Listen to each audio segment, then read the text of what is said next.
Olá pessoal, tudo bem com vocês? Eu espero que sim. Bom, o tema de hoje é populismo na América Latina. Para abordar este assunto, eu vou frisar em 3 pontos: urbanização, industrialização, reivindicações e características do populismo.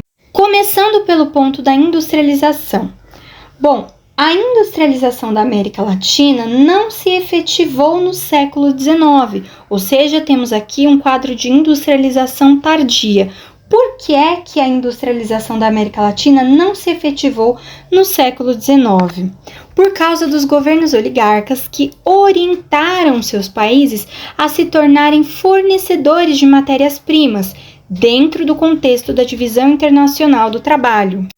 Ao final do século XIX, nas primeiras décadas do século XX, ocorreu um surto industrial. Como assim? O surto industrial é o desenvolvimento momentâneo de atividades industriais e esse desenvolvimento é provocado por ocorrências externas, como as guerras. Então, no final do século XIX e ali no início do XX, ocorreu esse surto industrial na América Latina. Então, a gente tem aí um quadro em que a Argentina, Brasil e México conheceram o desenvolvimento das atividades industriais sem que houvesse um processo de mudanças profundas que caracteriza a industrialização. A participação do capital mercantil, exportador e importador e os investimentos de capitais excedentes, provenientes não apenas da Inglaterra, mas também da França, da Alemanha e dos Estados Unidos, levaram à multiplicação das unidades fabris produtoras de bens de consumo, como tecidos e alimentos. Nesse período, houve o crescimento dos setores médios e urbanos, e especialmente o operariado urbano. Então, a gente pode dizer que houve uma ascensão de novos grupos sociais: burguesia, proletariado e a classe média. No século XX, 3 grandes ocorrências mundiais permitiram o desenvolvimento da industrialização na América Latina. A gente tem, então, dentre essas 3, a gente tem a Primeira Guerra Mundial, a crise de 1929 e, finalmente, a Segunda Guerra Mundial. Na Primeira Guerra Mundial, o surto industrial permitiu o crescimento das atividades industriais em quase toda a América Latina, que aumentou as exportações de matérias-primas, alimentos e minérios para as potências beligerantes.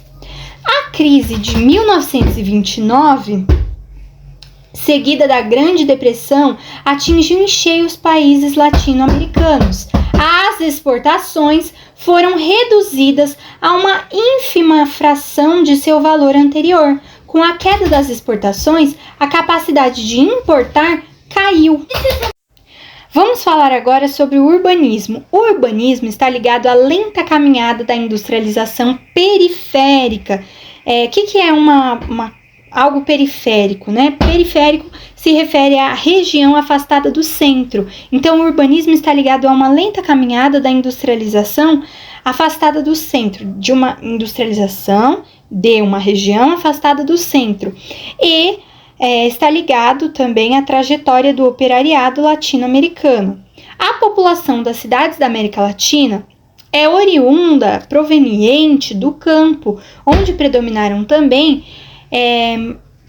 por todo o período colonial e posteriormente no quadro da dominação caudilhesca, a opressão e a miséria. Em alguns países, como é o caso da Argentina e do Brasil, a massa urbana compreendia também um grande contingente de imigrantes europeus.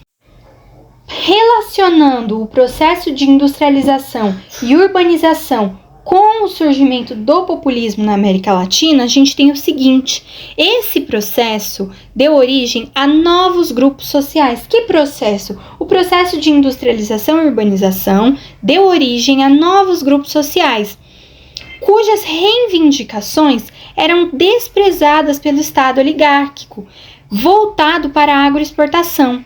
O populismo surge prometendo incluir esses novos grupos no Estado. Portanto, o populismo foi um fenômeno característico da política latino-americana do século XX. O populismo procurou aglutinar os mais variados interesses em evidência, constituindo uma força de suma importância no novo jogo político. Houve, então, a prática política de manipulação das massas populares, como sempre de cima para baixo, geralmente sobre um discurso de aparência conciliadora, com expressões como paz social, harmonia entre as classes sociais, bem-estar social, união de todos contra o imperialismo, etc. O populismo buscou, em vão, resolver as contradições da sociedade nacional. Gerou movimentos, partidos, lideranças e governos em que a demagogia e o carisma pessoal dos seus líderes surgiram como elementos essenciais das novas técnicas de arregimentação política de massas.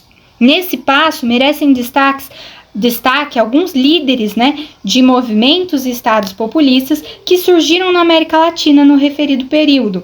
Eu coloquei aí nessa foto 3, Brasil, Getúlio Vargas. Argentina, a gente tem o Juan Domingo Perón, na Argentina. Também temos no México o Lázaro Cárdenas. Na Bolívia também temos a figura do Vítor Paz Estenssoro. E agora, antes de fazer alguns exercícios, que eu separei 3 exercícios para fazer com vocês, eu quero comentar mais 2 coisas.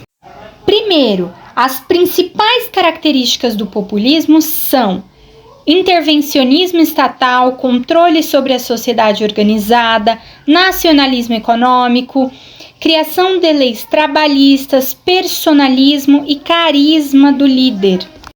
Isto está resumido nesta foto que eu coloquei aí para vocês visualizarem. Agora eu quero comentar com vocês as experiências de industrialização no Brasil e na Argentina no fim do século XIX, porque tanto no Brasil como na Argentina, o crescimento da economia deu-se graças à adoção de tarifas protecionistas e alguns mecanismos que proporcionaram surtos industriais na América Latina durante a Primeira e a Segunda Guerras Mundiais. Também quero comentar com vocês por quê. A dificuldade de importação de produtos industrializados e a acumulação de capitais com a venda de matérias-primas são mecanismos que proporcionaram esses surtos industriais. Então, repetindo novamente, mecanismos que proporcionaram surtos industriais na América Latina durante a Primeira e Segunda Guerra Mundiais, a dificuldade de importação de produtos industrializados e a acumulação de capitais com a venda de matérias-primas. Primeira questão que eu separei para vocês. Não pode ser apontado ou apontada como uma característica do populismo. Vamos avaliar. Nacionalismo econômico é uma característica do populismo. Paternalismo político também. Assistencialismo também é uma característica do populismo. O assistencialismo são ações e políticas governamentais. Liberdade sindical? Não. Então, não é uma característica do populismo a liberdade sindical, não é. Porque no populismo houve o controle sindical, ou seja, o peleguismo sindical. Se essa é a alternativa que a liberdade sindical, não é uma característica do populismo, então todas as demais, as 4 restantes, são características do populismo. Modelo Enem. Na Argentina, durante o governo Perón, a propaganda política desempenhou um papel fundamental na legitimação e na consolidação do regime. Fotos, retratos, esculturas de Perón e Eva, o escudito, a bandeira, expressões características como justicialismo, terceira posição, datas exaltadas pelo regime, composições musicais, discursos do presidente ou de sua esposa, tudo constituía conteúdo simbólico de grande força, no que se referia à sedução das massas. Aí a gente tem um textinho bem claro sobre o populismo, O populismo pode ser definido como a política de manipulação das massas sociais trabalhadoras urbanas pelos detentores do poder, que se utilizaram de promessas de atendimento parcial das reivindicações dessas camadas.